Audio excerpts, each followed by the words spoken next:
otomotif di SMK Negeri 1 Singosari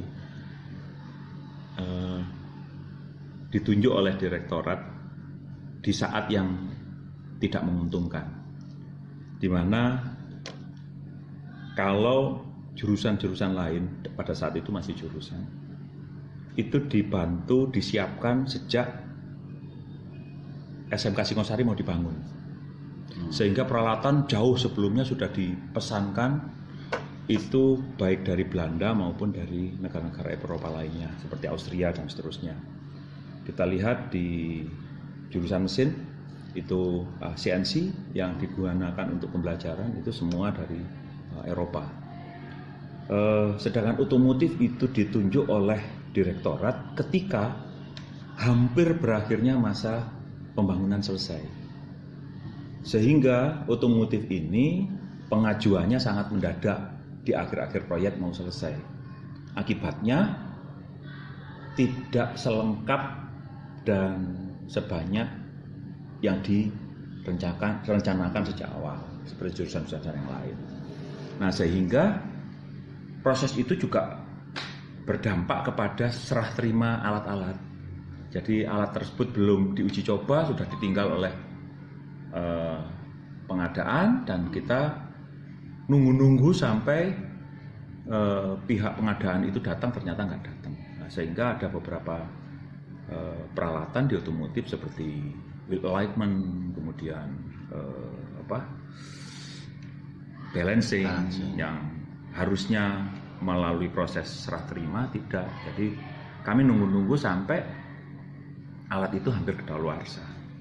Ya untungnya kami punya VDC yang bisa membantu untuk diinstal secara mandiri dan diadakan training kepada Bapak Ibu guru sehingga bisa dimanfaatkan. Itu termasuk di engine, di otomotif, di bagian engine juga. Jadi waktu itu sebetulnya kijang kotak yang mondar-mandir itu biru apa coklat?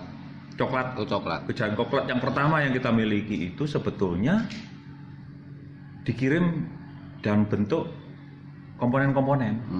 Tapi supaya mudah bawanya, ya dijadikan satu dalam bentuk kijang itu. Sebetulnya itu untuk praktek, tetapi dalam kondisi harus dipretelin gitu. Tetapi karena kita tidak memiliki alat-alat yang lain yang utuh gitu, maka kijang itu dibiarkan utuh seperti itu. Nah, sedangkan yang lain hanya sedikit demi sedikit mengumpulkan sekolah itu untuk kepentingan-kepentingan pembelajaran. Nah, seperti itu sejarah otomotif itu berdiri, dan beberapa Bapak Ibu guru yang asalnya juga bukan dari otomotif seperti dari mesin, kemudian dialihfungsikan ke otomotif, dari listrik dialihfungsikan ke otomotif, karena pada saat itu lulusan otomotif juga masih belum ada mesin semua ya? Masih mesin semua, ya. Dan tahun-tahun berikutnya baru ada otomotif. Ini secara singkat tentang adanya otomotif sehingga tahun 80 Pak ya? Tahun 80, 81 sekitar itu. Kalau tanggal bulannya?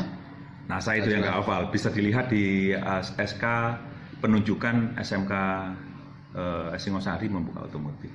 Itu tanggal resminya begitu. Tetapi kalau establishnya ya antara tahun 80 81 seperti itu.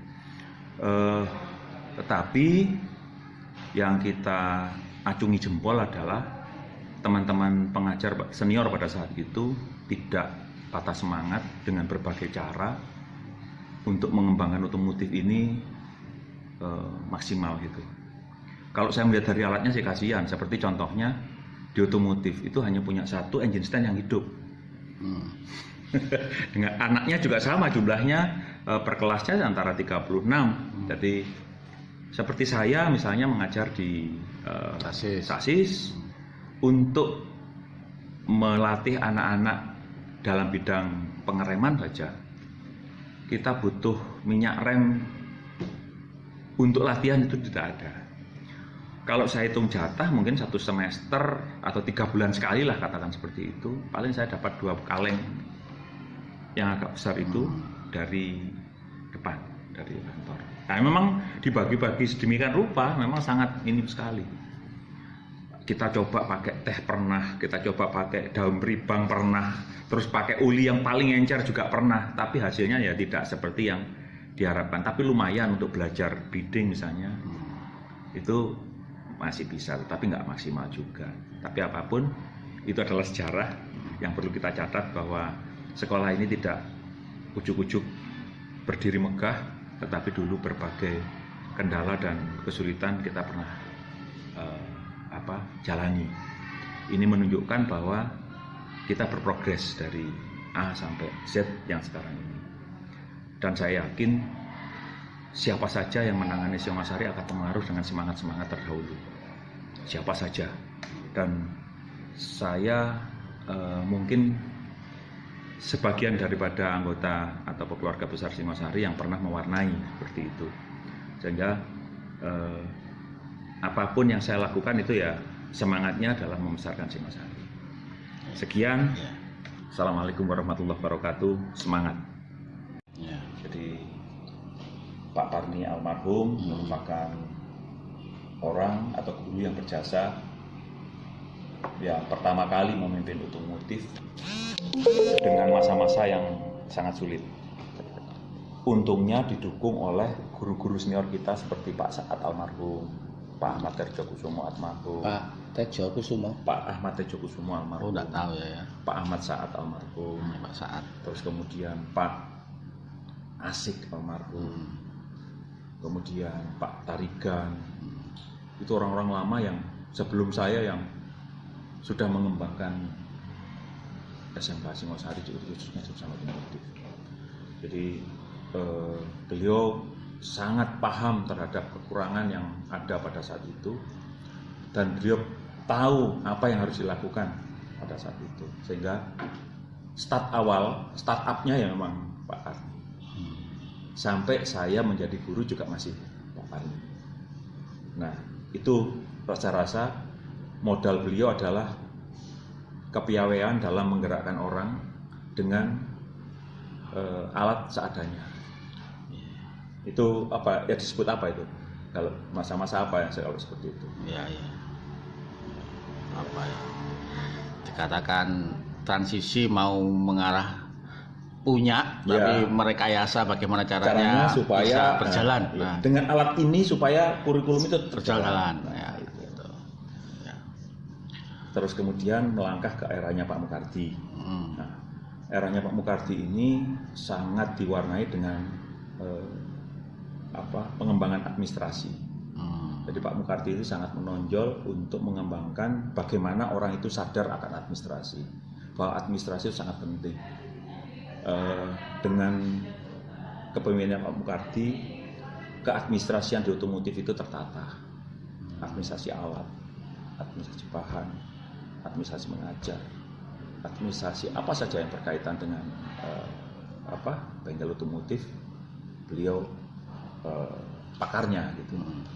Ya memang agak sedikit ada kendala pada saat awal karena teman-teman kurang terbiasa dengan keadaan itu. Tetapi dengan semangat Pak Mukardi untuk menyadarkan teman-teman harus sadar administrasi, ini perlu diacungi jempol. Terima kasih Pak Mukardi. Kami jadi merasa diberi pengalaman dalam hal pengadministrasian di otomotif. Jadi sudah modal dasar ISO itu. Ya, modal dasarnya ISO. Jadi memang sedikit tinggi ekspektasinya, sedikit tinggi keinginannya, tetapi memang sekali lagi teman-teman belum bisa mengikuti secara penuh karena memang saking tingginya target yang diinginkan Pak Mukardi. Tapi atas kepiawaian beliau juga akhirnya bisa mengajak teman-teman disederhanakan akhirnya teman-teman bisa berjalan juga. Terus zamannya Pak Bagus? Zaman saya itu awalnya saya ini diminta untuk meneruskan bantuan peralatan, tetapi yang harus dibuat di PDC. Tidak boleh Pak VDC nggak menyiapkan peralatan, tetapi menyiapkan bahan untuk membuat peralatan, membuat alat bantu mengajar seperti engine stand, saya membuat bensin, diesel, terus kemudian membuat AC trainer, terus kemudian mobil mobil yang dipotong-potong itu, iya, trainer itu, seperti istilahnya apa? Palili apa ya? Ya, itu. Kemudian membuat spray boot untuk pengecatan yang dulu ada di pojok itu dengan Pak. Jadi zamannya Pak Bagus adalah memperbanyak media. Ya, jadi saya memperluas akses ke berbagai instansi untuk membantu melengkapi, karena kita sadar bahwa kita tidak bisa melakukan apa-apa kalau tidak memiliki alat yang cukup untuk mengajar anak-anak secara baik, karena tuntutan di luar, tuntutan di perusahaan itu sudah mengharuskan anak-anak memiliki kepandian tertentu, skill tertentu. Nah, skill tertentu kita bisa capai apabila punya peralatan. Kalau masalah guru kita hebat-hebat, benar. Jadi guru sudah tidak masalah, gedung nggak masalah, tinggal peralatan. Memang sangat miskin kita pada saat itu. Nah, sehingga saya bisa bercerita ke VDC bahwa kekurangan kita itu banyak.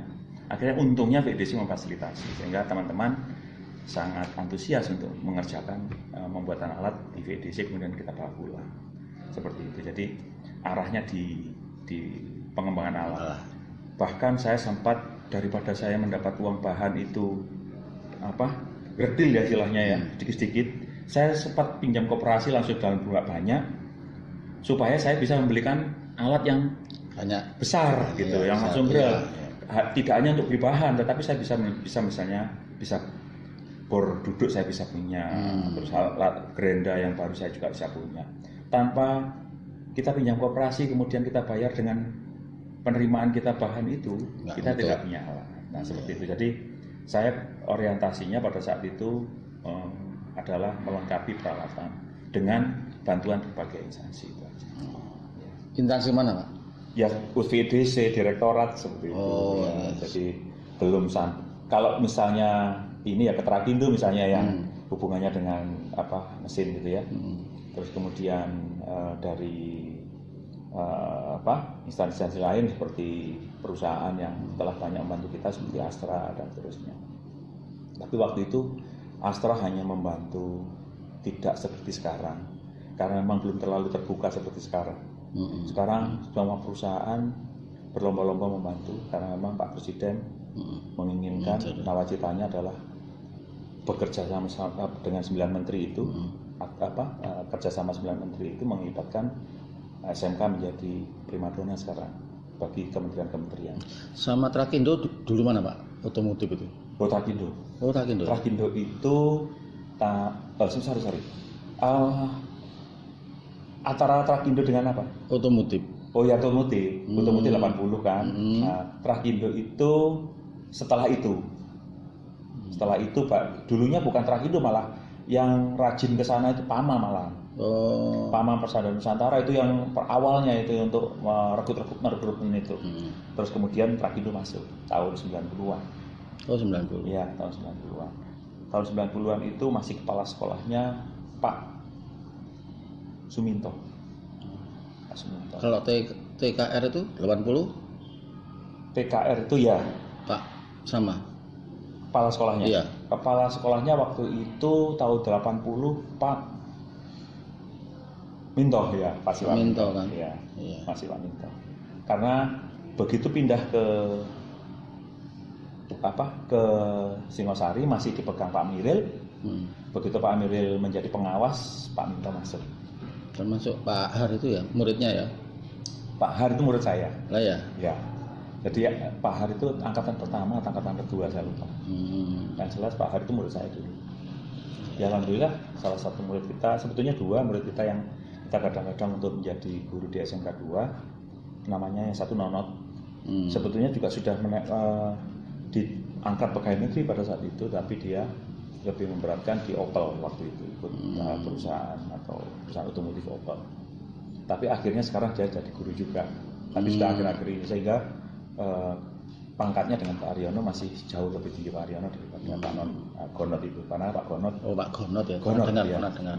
Karena Pak Gonot lebih sadar bahwa dia itu ternyata terahnya di guru gitu. Itu tahun 2000-an barangkali. Ya, jadi terlambat dia kembali ke guru itu. Pak zamannya Pak Imam?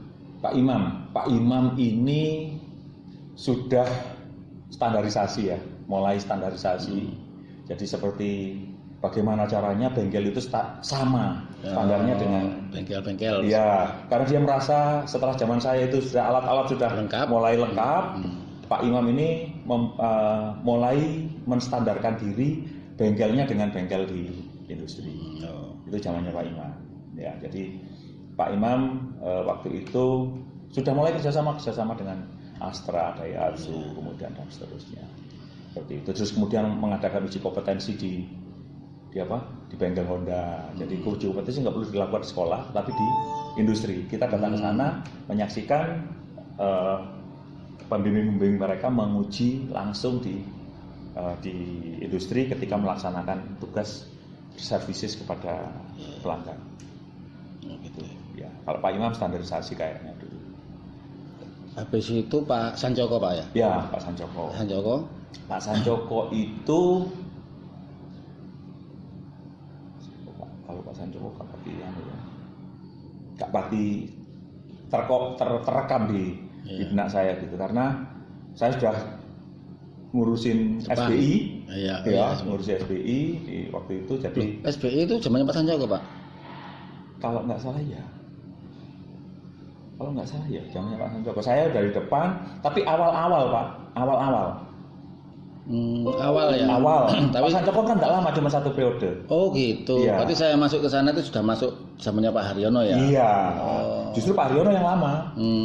Pak Sancoko hanya transisi kira-kira ya 1 angkatan lah, satu periode lah. Setelah itu 1 periode itu berapa? 1 tahun, 2 tahun, 2 tahun? Kalau nggak salah 2 tahun. Oh 2 tahun. 2 tahun. Ya. 1 periode saja Pak. Kalau Pak Bagus berapa tahun? Lama. Saya mulai nggak lama juga, cuman saya aktif di bengkel sasis itu udah lama bantu Pak Mukardi. Jadi kalau Pak Mukardi berhalangan itu mesti yang mewakili saya gitu. Nah, waktu itu Pak Mukardi kecelakaan kan? Iya. Nah, kecelakaan itu terus akhirnya dilimpahkan ke saya. Dan ya awalnya ini ya setelah Pak Mukardi kecelakaan itu awalnya tahun berapa itu ya? 96 apa 95 ya? Ya sekitar itulah. Sampai saya menjelang jadi wakil kepala sekolah tahun 99. Oh, sampai sana. Ya saya kira 2 atau 3 periode. Ya. 96 sampai 99. Iya. Kalau Pak Haryono pas cukup panjang, jadi saya bisa merekam. Yang belum tahu saya zamannya Pak Sancoko.